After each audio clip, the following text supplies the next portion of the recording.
আল্লাহর ওলি সাগরের পরে বসে আছে, জিন উঠে আসে।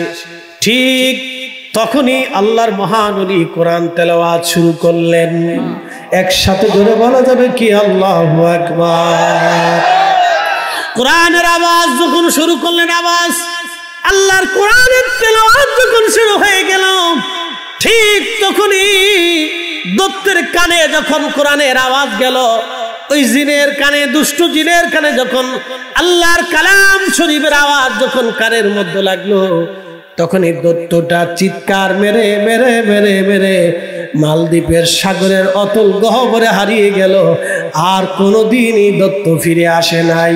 একবার জোরে বলা যাবে কি মারহাবা।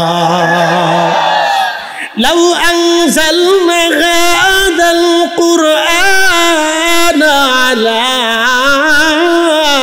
জাবাল على جبل لرأيته خاشعا متصدعا من خشية الله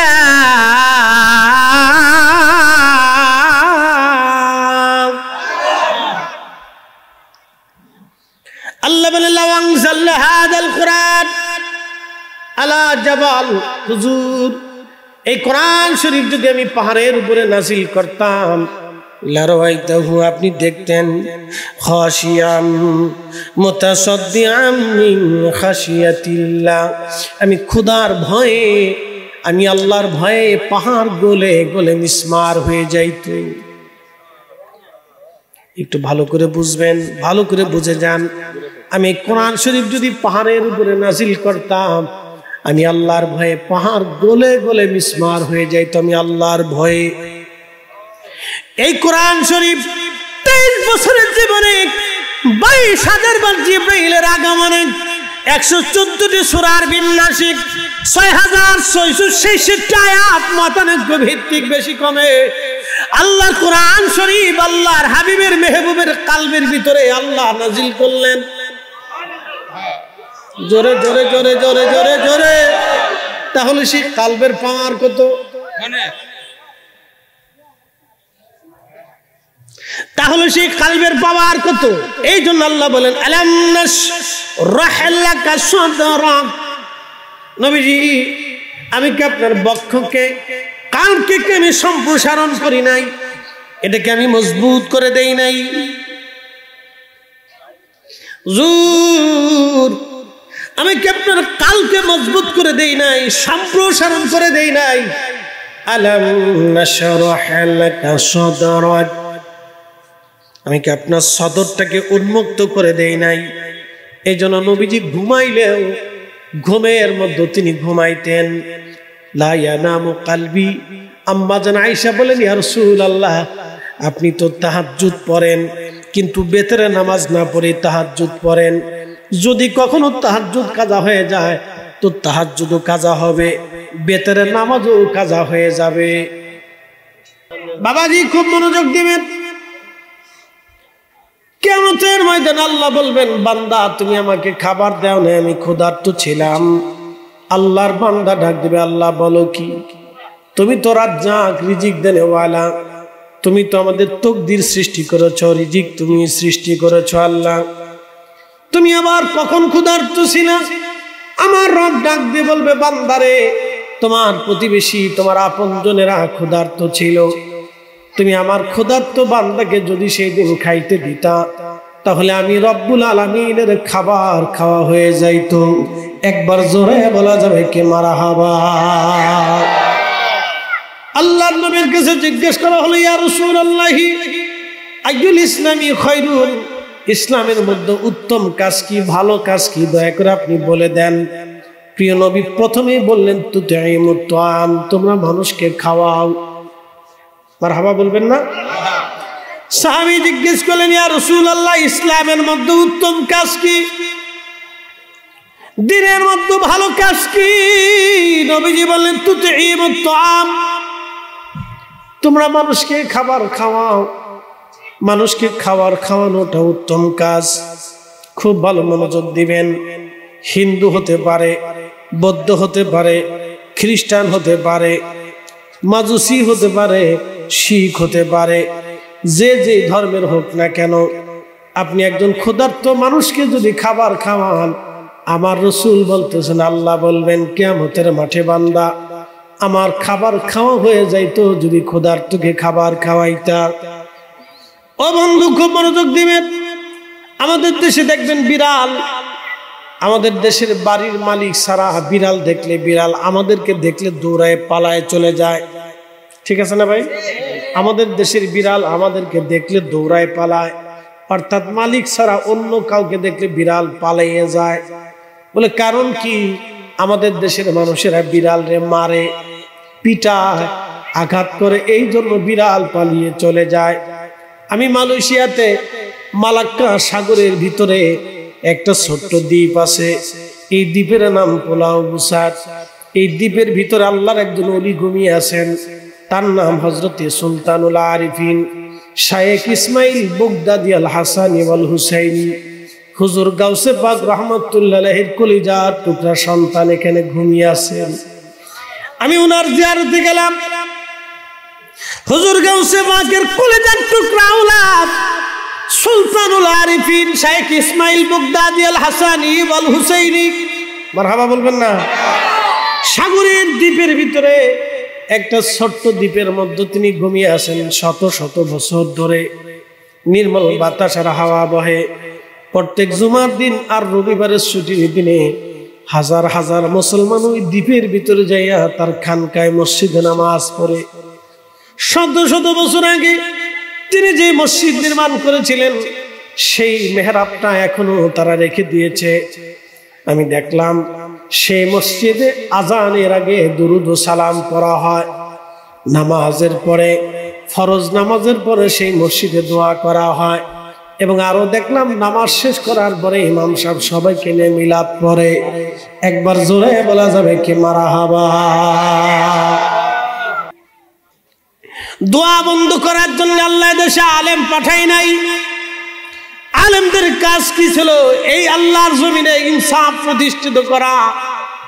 আমাদের বাংলাদেশের শত শত গ্রামে, শত শত গ্রামে আমার দেশে অন্যায় বিচার হয়, মুখ দেখে বিচার হয়, সমাজপতি দেখে বিচার হয়, পয়সা করি দেখে বিচার করা হয়।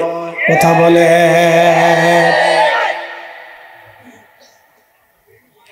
আলেমদের কাজ কি? জমিনে ন্যায় প্রতিষ্ঠিত করা। আল্লাহ কোরআনে বলেন, ইন্নাল্লাহা ইয়া'মুরু বিল আদলি ওয়াল ইহসানি ওয়া ইতা'যিল কুরবা। আমার রব বললেন, আমি আল্লাহ তোমাদেরকে হুকুম করলাম তোমরা দুনিয়াতে ন্যায় প্রতিষ্ঠিত করবা, ন্যায় বিচার প্রতিষ্ঠিত করবা। একসাথে ধরে বলা যাবে কি মারহাবা? কি প্রতিষ্ঠিত করবা? ন্যায়। জোরে বলেন কি? ন্যায়, ন্যায়, ন্যায়, ন্যায়, ন্যায়। হক প্রতিষ্ঠিত করবা, ইনসাফ প্রতিষ্ঠিত করবা। ন্যায়ের মানদণ্ডকে তোমরা সমুন্নত করবা। এই শোনেন, 40 বছরে আল্লাহ নবীজির শানে কোরআনের আয়াত নাজিল হয় নাই, 40 বছরে কোরআন আসে নাই, কিন্তু নবী ছিলেন। কথা ঠিক আছে না? 40 বছরে কোরআন নাজিল হয় নাই। সৃষ্টির প্রথম থেকে আমাদের নবী নবী, লা শাকা লা রাইবা, সৃষ্টির প্রথম থেকে নবী আমাদের নবী। 40 বছর পর্যন্ত কোরআন আসলো না, 40 বছর পর্যন্ত শরীয়ত আসে নাই। শরীয়ত, নামাজ আসে নাই, রোজা আসে নাই, কালেমা আসে নাই, যাকাত আসে নাই, হজ আসে নাই, তাহাজ্জুদ আসে নাই, হালাল হারাম আসে নাই, ন্যায় অন্যায় কিছুই আসে নাই। 40 বছরে কোরআন শরীফের একটা অক্ষর আসে নাই, শরীয়তের একটা বিধানও 40 বছরে আসে নাই। তাহলে বলেন তো, এই 40 বছরে আমার নবীর কাজ কি ছিল? শোনা যাবেন, প্রিয় উপস্থিতি মা বোনেরা, ভালো করে শুনে যান। আল্লাহু আকবার। 40 বছরের জীবনে আল্লাহর নবীর জীবন থেকে একটা মিথ্যা কখনো আপনি দেখবেন না। মিথ্যা না বলার কারণে মক্কার সেই জমানার মানুষেরা আমার নবীকে আল আমিন বলতো, বিশ্বাসী বলতো। আর একটা বিষয় ছিল নবীজির, সেটা হলো আমানতদারিতা। আল্লাহর নবীর দরবারে কোনো মানুষ জাহিলিয়াতের সময় কোনো কিছু আমানত রাখলে নবীজি কখনো খেয়ানত করেন নাই। একেবারে চুলে চুলে পরিমাণে নবীজি সব আমানত বুঝিয়ে দিতেন। এই জন্য মক্কার মানুষেরা তাকে আল আমিন বলতো, বিশ্বাসী বলতো। একবার জোরে বলা যাবে কি মারহাবা। আর আমাদের বাঙালি জাতির আমানতদারিতা যদি বুঝতে চান, তাহলে আমানত ভাইরে কিছু টাকা হাওলাত দিয়ে দেখবেন। আমানত ভাইরে কিছু টাকা দেবেন, দেখবেন জুতা নাই, কি নাই, জুতা নাই, তারপরে সম্পর্ক নাই, 2 দিন পরে গালাগালি, তারপরে গুতাগুতি, এরপরে মারামারি, এরপরে পুলিশের কাছে দেখে স্যার একটা মামলা লাগেন। বলে কি মামলা? আমানত ভাইয়ের কাছে আমি টাকা পাই। বলে কত পান? 5 লাখ পাই। দেওরাবাসী ভালো করে শুনে যাবেন আপনি। 40 বছরে রসুলের কাজ কি ছিল? আর একটা কাজ ছিল আমার নবীজির। সে কাজের নাম হলো রহমতের নবী, অনেক বড় ইহসানওয়ালা ছিলেন, দয়াওয়ালা, দয়াশীল, দয়াময়। এই জন্য আল্লাহ বলেন বিল মুমিনিনা রাউফুর রাহিম। আমার নবী রহিম, মুমিনদের জন্য রহিম, দয়াময়। আমার নবী মুমিনদের জন্য দয়াময়। খুব ভালো করে শোনেন, শুধু এইখানে শেষ না। আল্লাহ বললেন ওয়ামা আরসালনাকা ইল্লা রাহমাতাল লিল আলামিন। আল্লাহ তার নবীকে বলেন আপনি তামাম জগতের জন্য রাহমাত। 40 বছর পর্যন্ত কোরআন আসলো না, 40 বছরে নবীজির কাছে শরীয়ত আসে নাই, 40 বছরের জীবনে আল্লাহর নবীর দরবারে শরীয়ত আসে নাই। কিন্তু রসুলের কাজ কি ছিল? মিথ্যা বলেন নাই, আমানতের খেয়ানত করেন নাই, দয়াশীল ছিলেন। আল্লাহর নবী 40 বছরে অনুপম চরিত্রের অধিকারী ছিলেন। তিনি এত বড় আমানতদার, মানুষেরা তাকে আল আমিন বলল। শুধু এইখানে শেষ না, হে দেওরাবাসী শুনে যান আপনি। রাহমাতুল লিল আলামিন একটা সংগঠন তৈরি করলেন। এই সংগঠনের নাম হলো হিলফুল ফুজুল। হিলফুল ফুজুল মানে এর সংগঠনের দায়িত্ব, কাজ ছিল আল্লাহর নবী গোত্রে গোত্রে ভেজাল হতো। তখন কি পরিমাণে ভেজাল হতো শুনে যান। তখনকার দিনের মানুষেরা উটের পানি খাওয়া নিয়ে খাজরাজ এবং আউস গোত্রের ভিতরে যুদ্ধ শুরু হলো। উটরে পানি খাওয়ানো নিয়ে আউস এবং খাজরাজ গোত্রের মধ্যে যুদ্ধ শুরু হলো। এই যুদ্ধটা একটানা 40 বছর পর্যন্ত স্থায়ী হলো। 40 বছর ধরে 2 গোত্র যুদ্ধ করলো। শত শত মানুষ 40 বছরে মারা গেল, খুন খারাপি হলো। সামান্য পানি খাওয়া নিয়ে তারা যুদ্ধ বাঁধাইতো। আমার ফরিদপুরে মারামারি শুরু হইল। পরে জানা গেল সিঙ্গারা নিয়ে মারামারি, নবীগঞ্জে মারামারি। বাংলাদেশের এমন কোন জেলা নাই, এমন কোন থানা নাই যে থানায় জেলায় মারামারি না আছে। কি কথা কর না কেন? মারামারি কে নিয়ে লাগে? সামান্য বিষয় নিয়ে মারামারি হয়, দোকানের টাকা পয়সা নিয়ে হয়, ছেলে মেয়ে নিয়ে হয়। এরপরে আপনার বাচ্চা কাচ্চার মারামারি থেকে ফ্যামিলির মধ্যে মারামারি ছড়িয়ে যায়।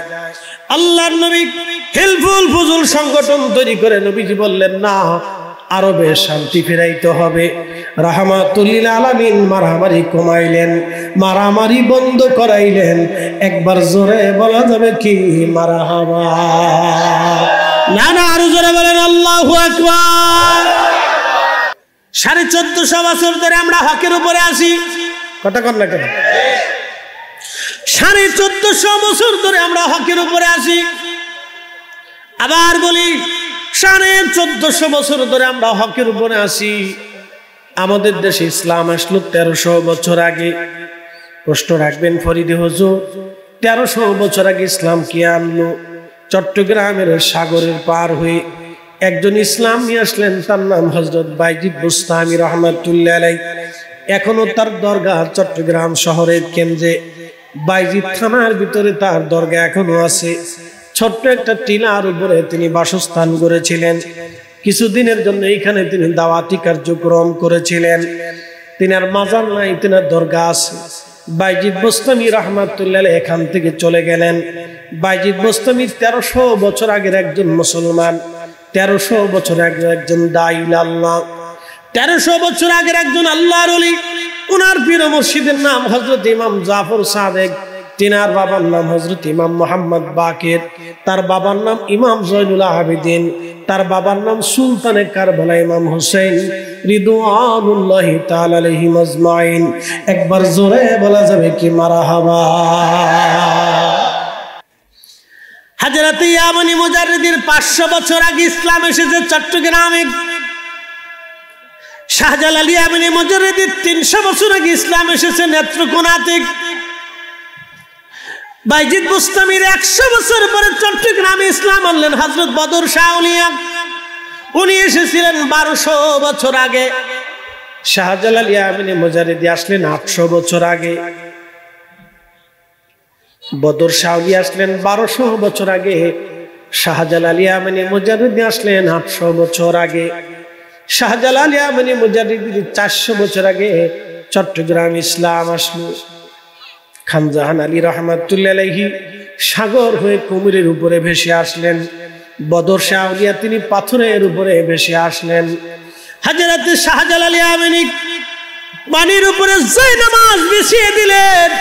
খাজা বাবা আজমিরি আনা সাগরের পানি একটা লুটার ভিতরে ঢুকিয়ে দিলেন। মুজাদ্দিদ আল ফুসানি সরহিন্দি সিংহের খাসার ভিতরে, সিংহের সামনে তিনি নামাজে দাঁড়িয়ে গেলেন।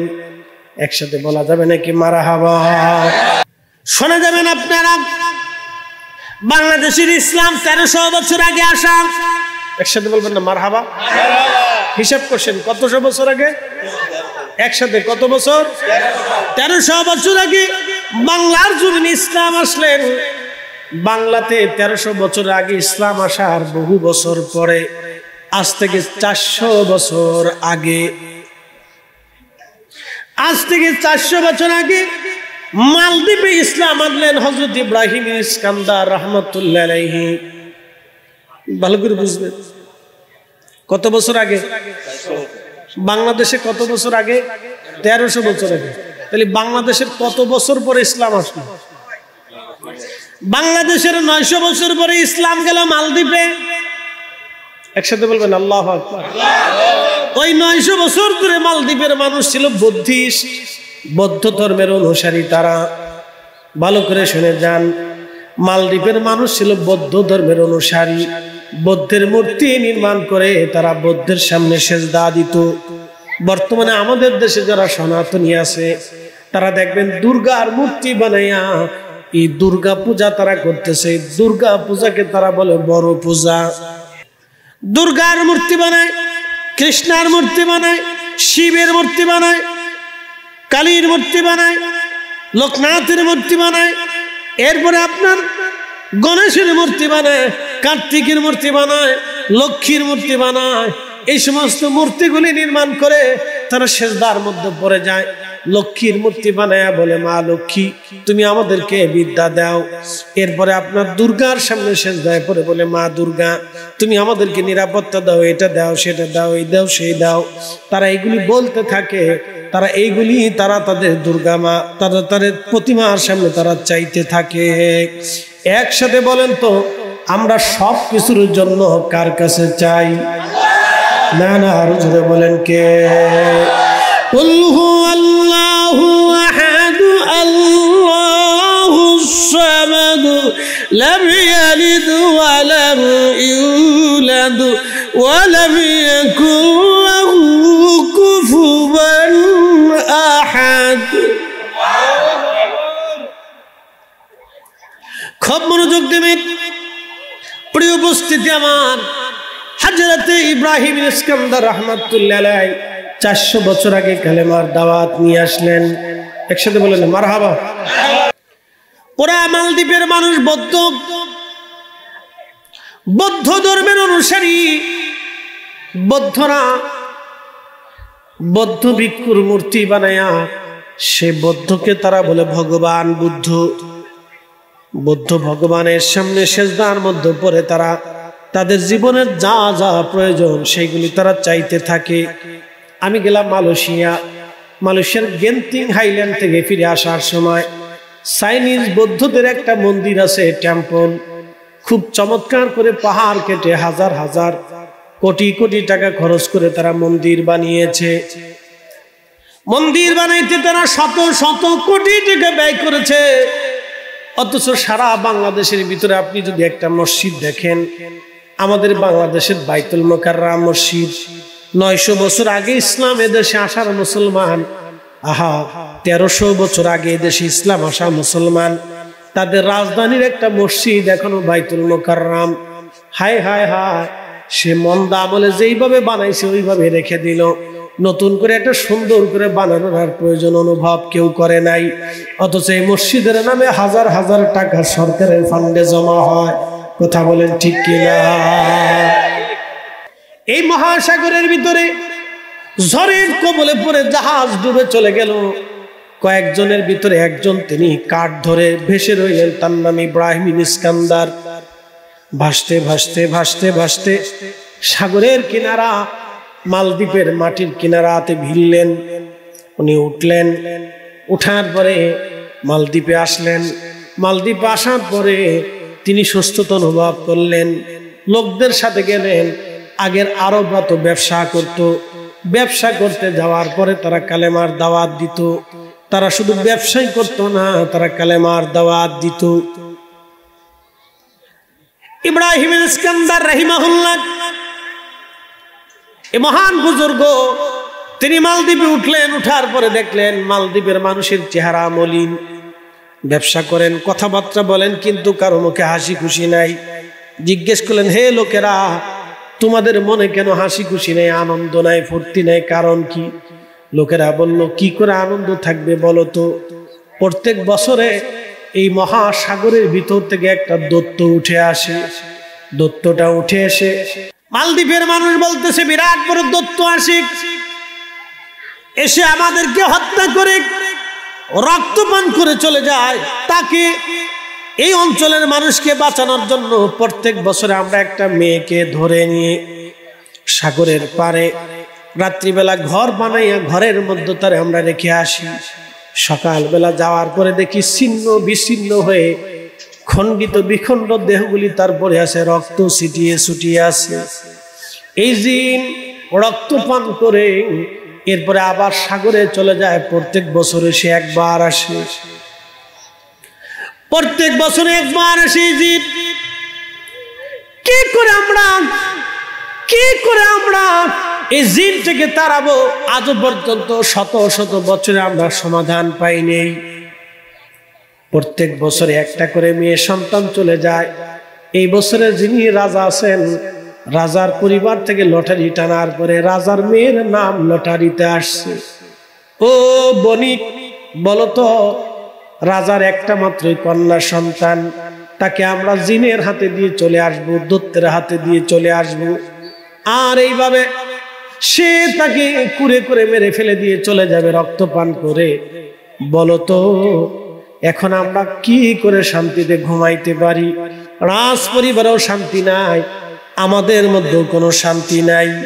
কি করে এই বিপদ থেকে আমরা বাঁচবো তারও কোনো সলিউশন আমাদের কাছে নাই, সমাধান আমাদের কাছে নাই।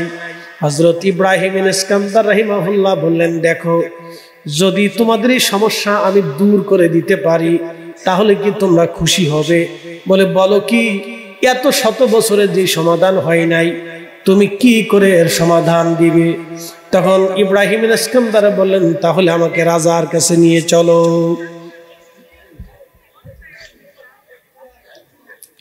মালদ্বীপের এই বুজুর্গ আল্লাহর ওলি বলেন, আমাকে রাজার কাছে নাও। লোকেরা দ্রুত গতিতে থেকে বাদশাহর কাছে নিয়ে চলে গেলেন।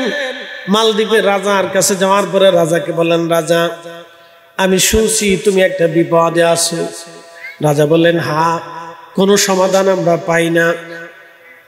প্রত্যেক বছরে একটা কুমারী মেয়ে আমাদেরকে দিয়ে দিতে হয়, প্রত্যেক বছর দেই, কোনো সমাধান আমাদের হয় না। বলো, এই বছরে আমার মেয়েটার নাম লটারিতে আসছে, আমি তো তাদের রাজা, প্রত্যেকটা প্রজারাই তো আমার সন্তান তুল্য। এখন প্রজারা বলতেছে আমার মেয়ে না দিয়ে তারা অন্য কারো মেয়ে দিবে। আমি বললাম না, তোমার মেয়েটাও যেমন তোমার কাছে প্রিয়, আমার মেয়েটাও আমার কাছে প্রিয়। আমি কারো কোল খালি করবো না, আমি রাজার সন্তানটাকে আমি দত্তের সামনে আজ দিয়ে আসবো। তখন এই আল্লাহর ওলি ডাক দিয়ে বলেন, রাজা যদি বিপদ থেকে চিরতরে তোমরা বেঁচে যাও, তাহলে বলো তো আমি যেই ধর্মের অনুসারী আছি সেই ধর্ম, সেই কালেমা কি তোমরা মেনে নিবা কিনা? আল্লাহু আকবার।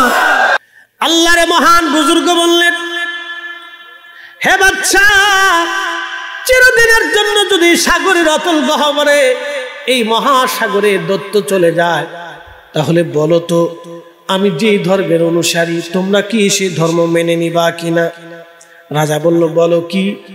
আমরা যদি বিপদ থেকে বেঁচে যাই তাহলে অবশ্যই তোমার ধর্ম আমরা মেনে নিব। আমরা সবাই, এই দেশের যত মানুষ আছে আমরা সবাই মেনে নেব। আরো জোরে দেখেন, খুব ভালো করে শুনে যাবেন। আমি তার মাজার জিয়ারত করে আসি। 4টা মাজার আছে, ওনার মায়ের মাজারও পর্যন্ত এখানে আছে। আমি জিয়ারত করে আসছি, ওইখানে এখনো 4টা মাজার আছে। সেই 400 বছর আগের মসজিদটা এখনো আছে। খুব ভালো করে শুনে যাবেন। আল্লাহর মহান বুজুর্গ বললেন, তাহলে বাচ্চা চিন্তা করো না, তোমার সন্তানকে এই সাগরের পারে দত্তের সামনে পাঠাইতে হবে না। যেই রাত আসবে ওই রাত্রিবেলা ঘর নির্মাণ করে রাখবে, আমি নিজে ওই ঘরের মধ্যে আমি উপস্থিত থাকব। যদি আমি বাঁচি তাহলে সকালে ফজরের পরে, সূর্য উদয়ের পরে তোমাদের সাথে দেখা হবে। আর যদি আমি মরে যাই তাহলে তা আমি মরে গেলাম, অন্তত তোমাদের দেশের একটা মানুষ বেঁচে যাবে 1 বছরের জন্য। আল্লাহর ওলি চলে গেলেন। দিনক্ষণ রাত নির্ধারিত হলো। সমস্ত মানুষ খুবই চিন্তিত, আমরা একজন বিদেশি মানুষকে পাঠাইলাম, না জানি আজকে কি হয়। আল্লাহর ওলি চলে গেলেন, ঘরের মধ্যে বসে আছেন তিনি। গভীর রাত, আরব ভারত মহাসাগরের ভিতর থেকে বিরাট বড় দত্ত উঠে আসতেছে তর্জন গর্জন ছেড়ে। সাগর আর সাগর, পানি আর পানি। ওই পানিগুলি খুবই স্বচ্ছ। আপনার মালদ্বীপের পানি খুব স্বচ্ছ এবং নীল পানি, খুবই চমৎকার। পানির গভীর পর্যন্ত দেখা যায়, মাছেরা ঘুরে সেই মাছ পর্যন্ত দেখা যায়, এত স্বচ্ছ পানি। আল্লাহর সৃষ্টির অপরূপ নিদর্শন, খুবই চমৎকার সাগর। ওইখানে এতই সুন্দর দেখা যায়, দেখলে শুধু দেখতে মন চায়, বসে থাকতে মন চায়। আমি আর তাহাজ্জুদ গুজারি কয়জন আছে বাংলাদেশে? তালাশ করে খুঁজে। তাহাজ্জুদ গুজারি বাংলাদেশে কয়জন আছে? খুঁজে তালাশ করে জিজ্ঞেস করেন যে আপনার কত তো তাহাজ্জুদ কাজা গেছে, কয়েক তো ঠিক মতো পড়েন, একটু বলেন, জিজ্ঞেস করেন, পাবেন না। লাউ রব্বুল আলামিন বললেন, ومن الليل فتهجد به نافلة لك عسى أن يبعثك ربك مقاما محمودا।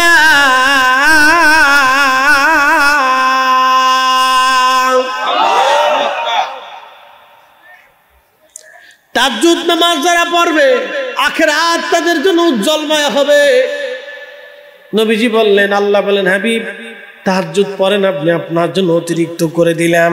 যদি আপনি পড়েন একটা পুরস্কার আপনার জন্য আমি রেখে দিয়েছি, আশা অবশ্যই আপনি পুরস্কারটা পাবেন।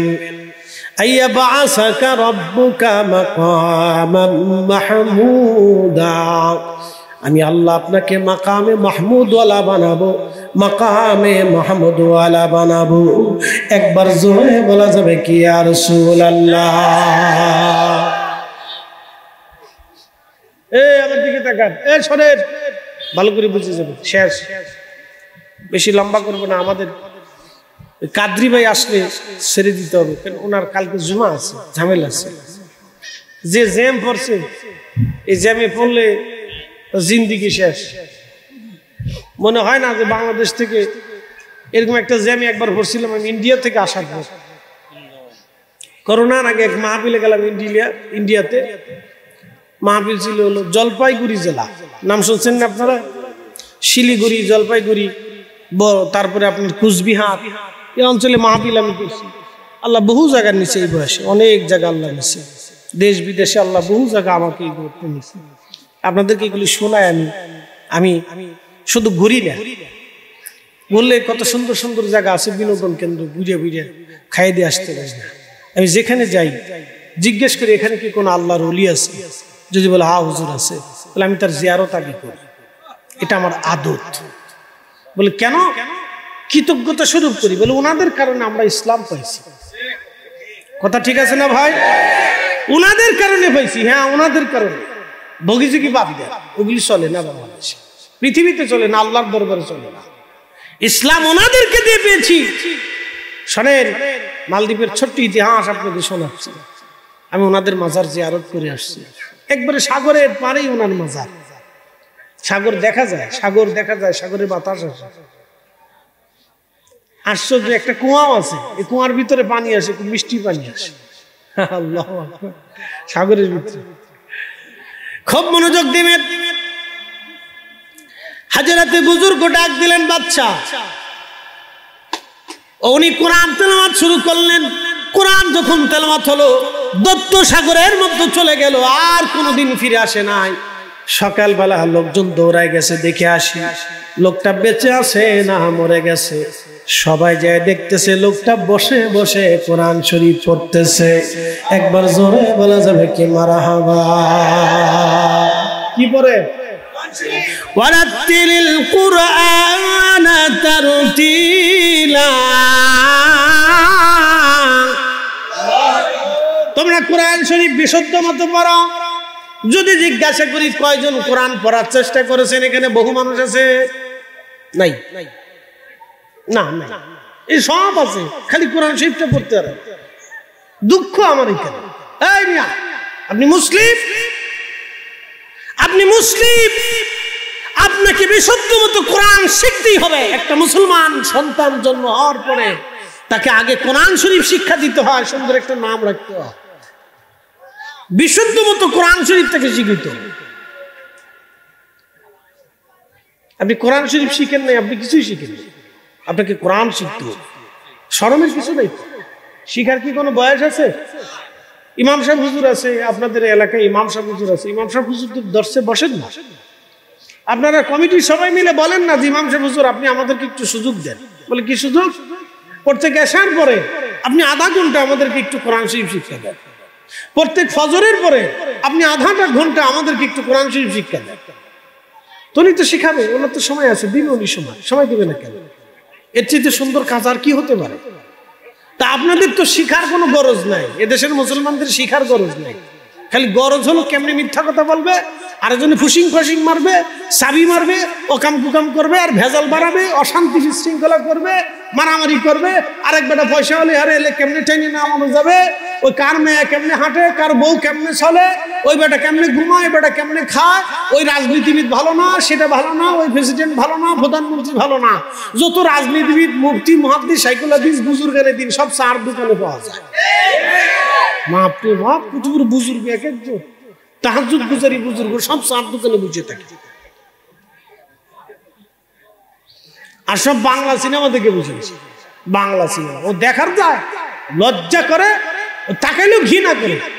এসে তো প্রতিটাও ভালো। বাংলা সিনেমাতে যা দেখা ওগুলি মানুষ দেখে না, কুত্তাও শরম পায়। কথা কন না, কুত্তাও শরম পায় যে মানুষই দেখে নাকি।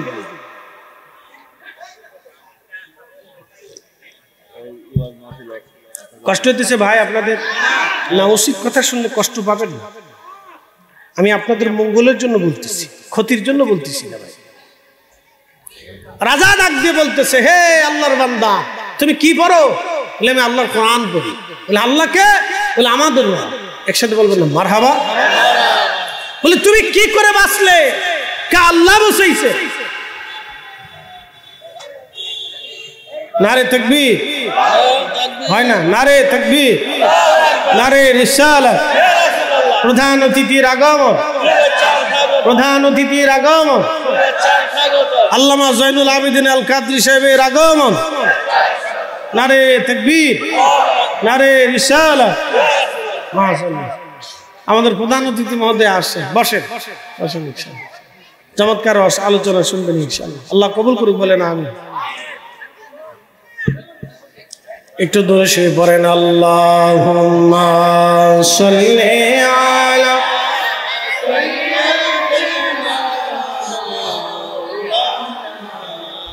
মুহাম্মাদ ওয়া আলা আলি সাইয়্যিদিনা।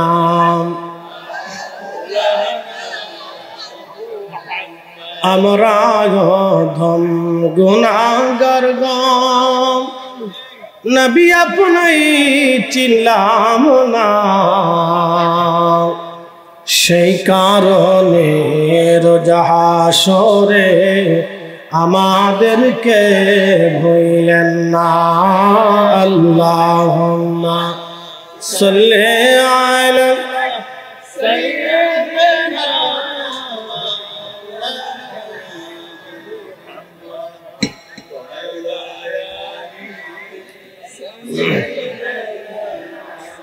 মাওলানা। বসেন। কালকে হলো জুমা, উনি আসছেন চট্টগ্রাম থেকে, বহু দূরের রাস্তা, আবার চট্টগ্রাম ফিরে যাবে। আমি ঢাকা, কালকে জুমা, আমার হাউজিং মসজিদ। আপনার এখানে যতগুলি লোক আছে, আমার জুমাতে 5000 মুসল্লি, আপনি বুঝেন। এবার 9 কাঠার উপরে একটা মসজিদ। কমিটির কথা হলো যে হুজুর আপনি মরে গেলেও আমরা জুমায় আসতে, আমি তাহলে আমার জানাজা মসজিদে পড়ায়, কোনো অসুবিধা নেই, আমরা জানাজা মসজিদে পড়াবো, কিন্তু আসতে হবে। তাহলে আপনি না আসলে ফেসাল বাদলে অশান্তি সৃষ্টি হবে। এই জন্য আর তারপরে যে জাম, এই জাম হলো শরীরে কাঁপুনি আসে। জাম দেখলে শরীরে কাঁপুনি আসে, যে এই জাম কোনোদিন ছুটবে কিনা এই চিন্তায় থাকে। এই যে লাগছে এটা তো কবে ছুটবে কোনো গ্যারান্টি নেই, ঠিক আছে না? এই জন্য প্রধান অতিথি বেশি দেরি করবেন না, আমি জানি উনি চলে আসবেন খুব তাড়াতাড়ি, এত চা নাস্তা করে চলে আসবেন। রামু দৌড় দিতে হবে কালকে টাঙ্গাইল, পরের দিন ঠাকুরগাঁ, তারপরের দিন ফলসগঞ্জ, তারপরের দিন ফরিদপুর। বুঝতে পারতেছেন? মাহফিল ঠেলা কারেকা, ধাক্কা কি। পরশুদিন ছিলাম হলো মালদ্বীপ, গতকালকে আসছি মালদ্বীপ থেকে, গতকাল হ্যাঁ রাত্রিবেলা আসছি। গতকাল আগের দিন সন্ধ্যার সময় আসছি মালদ্বীপ থেকে, তার আগের দিন মালদ্বীপ করছি। বলে হুজুর কেমনে সম্ভব? বলে আল্লাহ এমনিই চালায়, আপনার বক্তাকে আল্লাহ চালায়। মারহাবা কা, এমন একটা চাও লিচো, অসুবিধা নেই। একসাথে যারা বলেন তো আল্লাহু আকবার। সমস্ত মানুষ, রাজা বললেন হে তুমি কি মরো নাই? বলে না। কি করে তুমি বাঁচলে? বলে আল্লাহ বাঁচাইছে। মারহাবা কা, কে বাঁচাইছে? কে বাঁচাইলো? কোরআন শরীফ বললেন, কোরআন শরীফ শোনাইলেন। রাজাকে বললেন রাজা তুমি ওয়াদা করেছিলা যদি দত্ত দানব চিরদিনের জন্য চলে যায় তাহলে তোমরা কালেমা পড়বা। রাজা রে, আমি যে কোরআন পড়তেছি 1400 বছর আগে, আজ থেকে 1000 বছর আগে কোরআন শরীফ নাজিল হয়েছে। রহমতের নবীজির কালব মুবারকে মদিনাতুল মুনাওয়ারাতে, আরবের ভূখণ্ডে ইসলাম এসেছে। হে রাজা, তোমরাও সেই কালেমা পড়ো। বলে তোমাদের কালেমা কি? বলে লা ইলাহা ইল্লাল্লাহু মুহাম্মাদুর রাসূলুল্লাহ সাল্লাল্লাহু আলাইহি ওয়াসাল্লাম। ত্রিভুবনের প্রিয় মুহাম্মদ এলো না।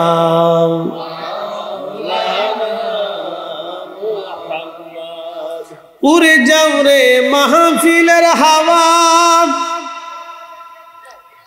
যাও রে উড়ে মদিনায়, আমাদের দুরুদ পৌঁছে দিও, আমাদের সালাম পৌঁছে দিও নূর নবীজির পাক রওজায়। আল্লাহুম্মা হ্যাঁ জবান খুলে মাশাআল্লাহ আল্লাহু আকবার আল্লাহু আকবার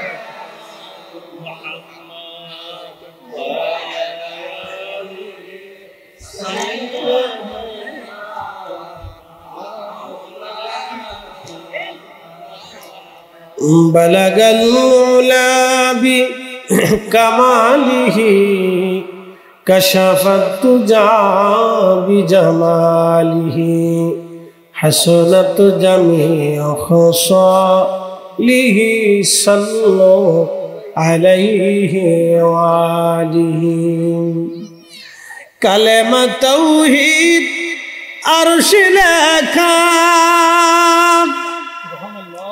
বামিত মুহাম্মদ আকা হাবিবের পাশে হাবিব বসাও বন্ধুর পাশে বন্ধু বসা কালেমাতে আসে প্রমাণ বালাগাল উলা বিকামালিহি কাশাফাত তুজা বিজামা হাসনাত জামিউ খাসালিহি সাল্লু আলাইহি ওয়া আলিহি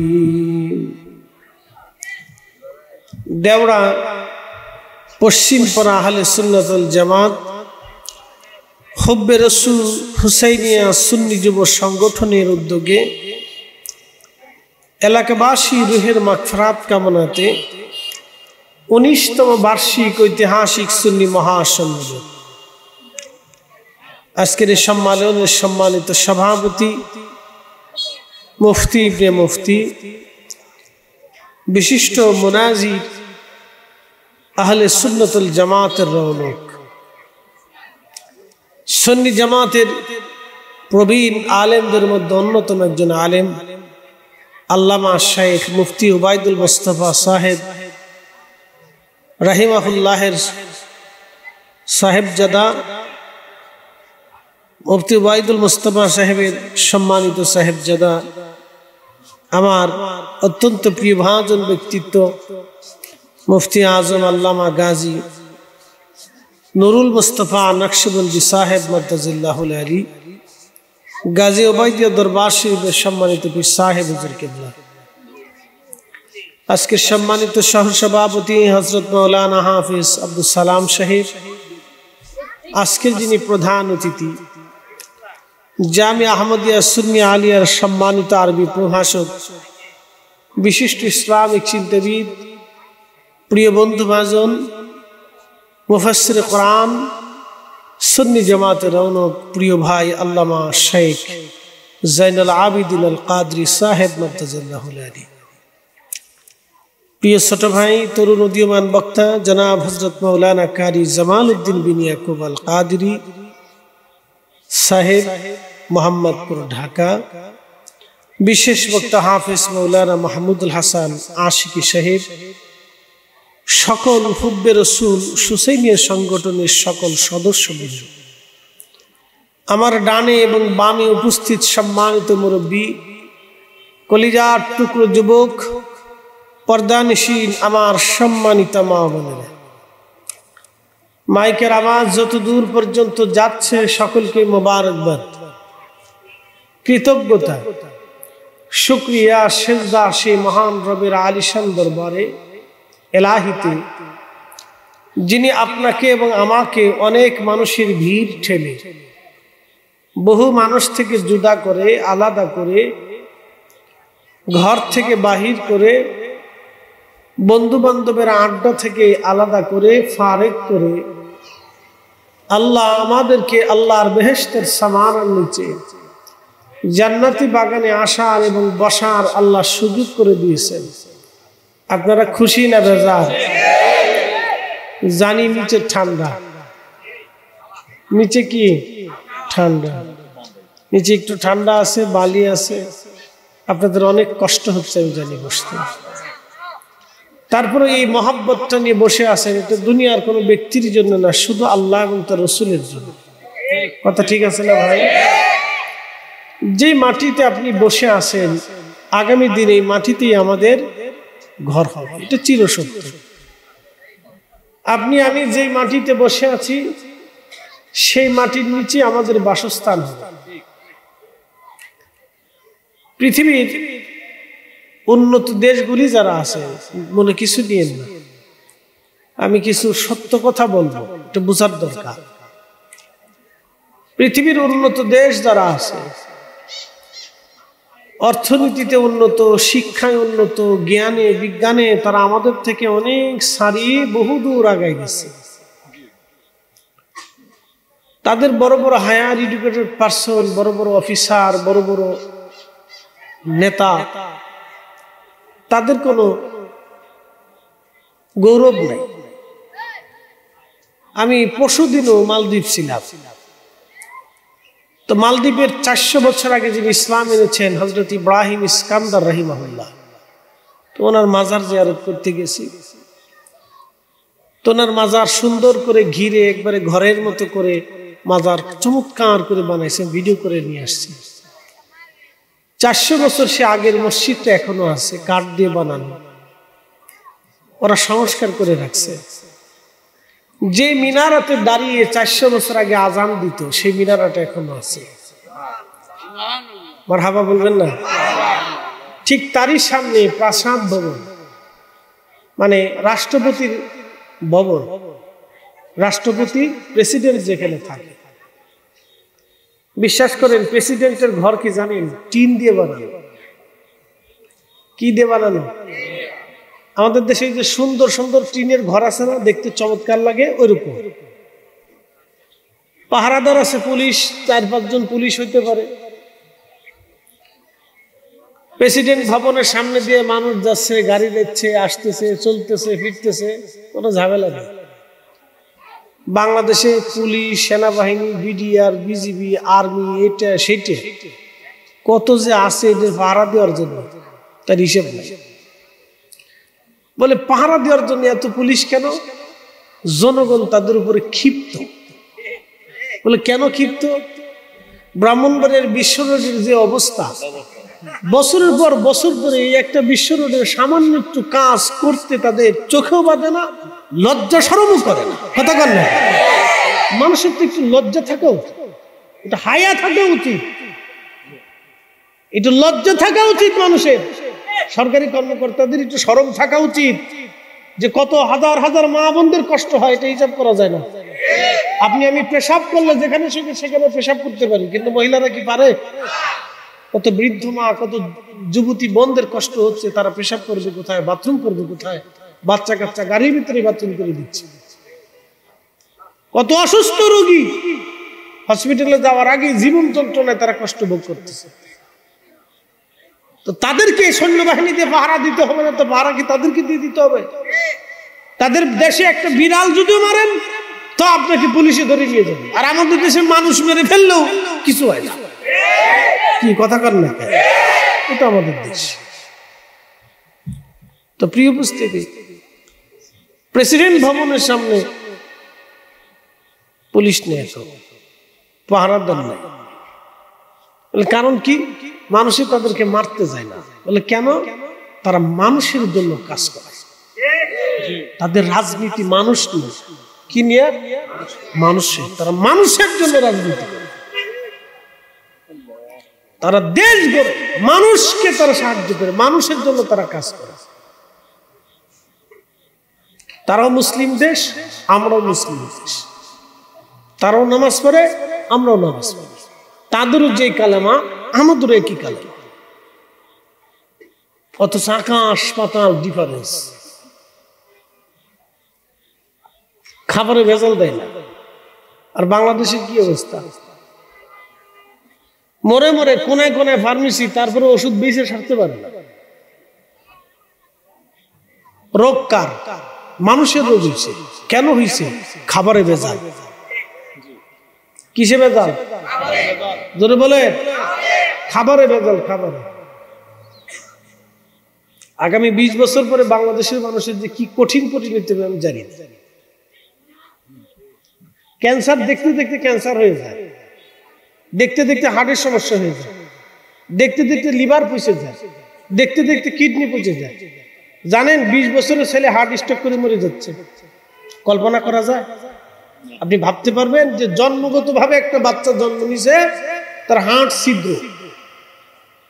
কেন এই বাচ্চাটা জন্মগতভাবেই অসুস্থ হয়ে আসবে কেন? খাবারে ভেজাল, পানিতে ভেজাল, সবকিছুতে ভেজাল। অথচ আমরা মুসলিম,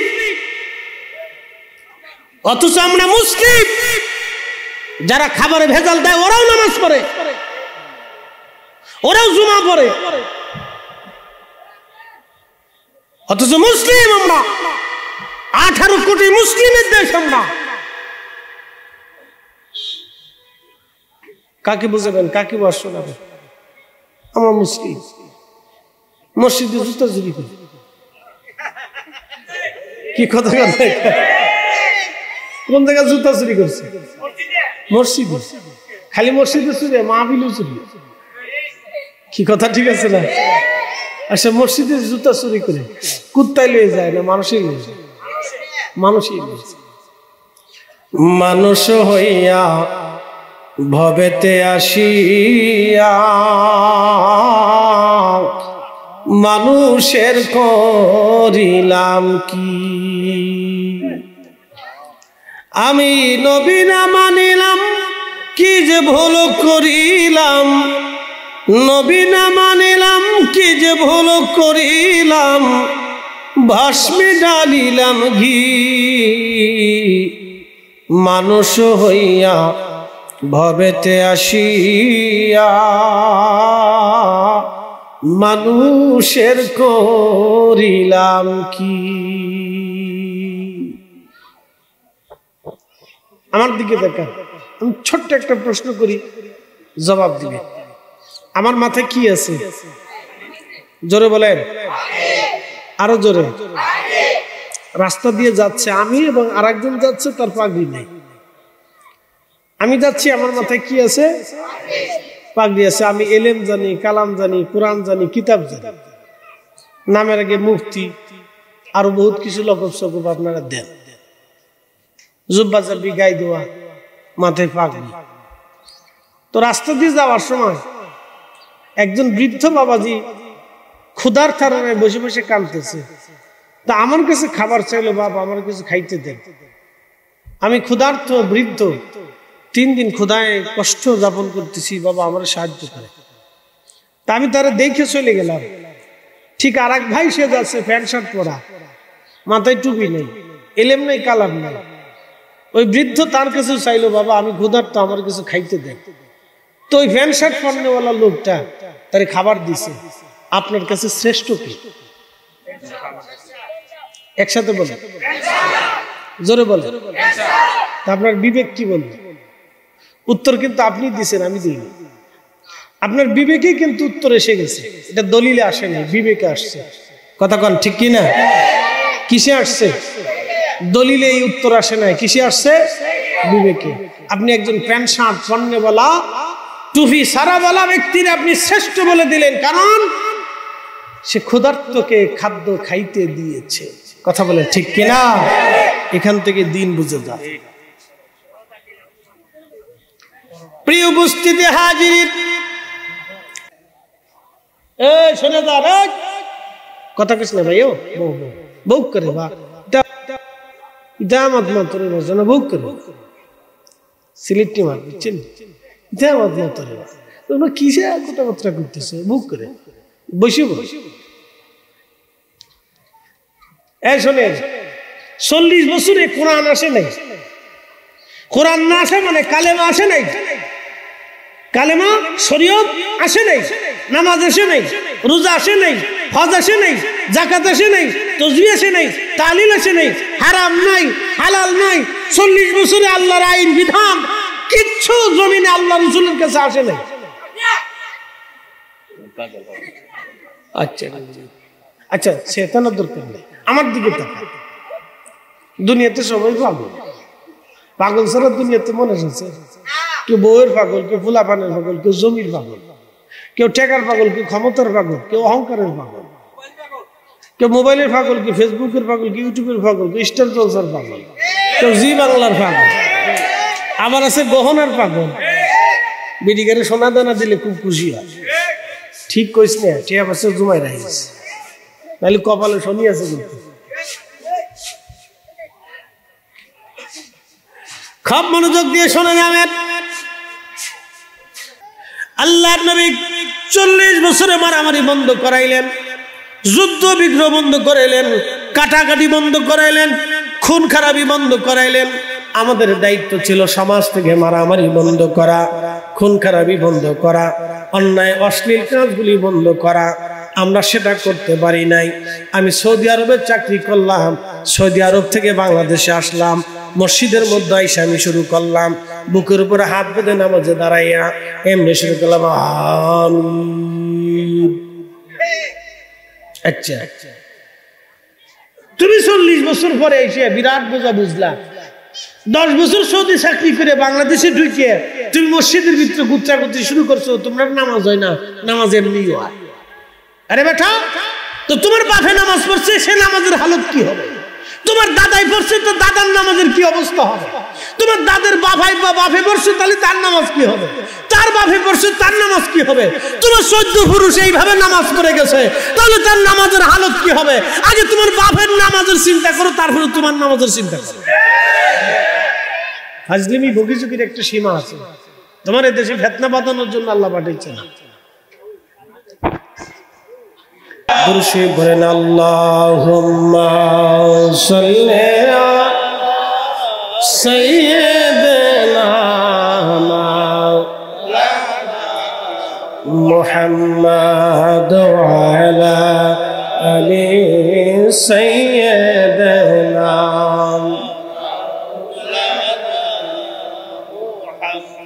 তুমি আল্লাহর প্যারা হাবিব, তোমার তুলনা নাই কেউ আর, তোমার মতো আকাশ ভ্রমণ করেনি কোনো পয়গম্বর। আল্লাহুম্মা সাল্লি আলা, হ্যাঁ বসে, আহা মাশাআল্লাহ মাশাআল্লাহ, মুহাম্মাদ ওয়া আলা সাইয়্যিদিনা মাওলানা। বুঝতে কোনো অসুবিধা? প্লিজ কিপ সাইলেন্ট, কেউ কথা বলবে না, একটু ভালো করে বুঝে।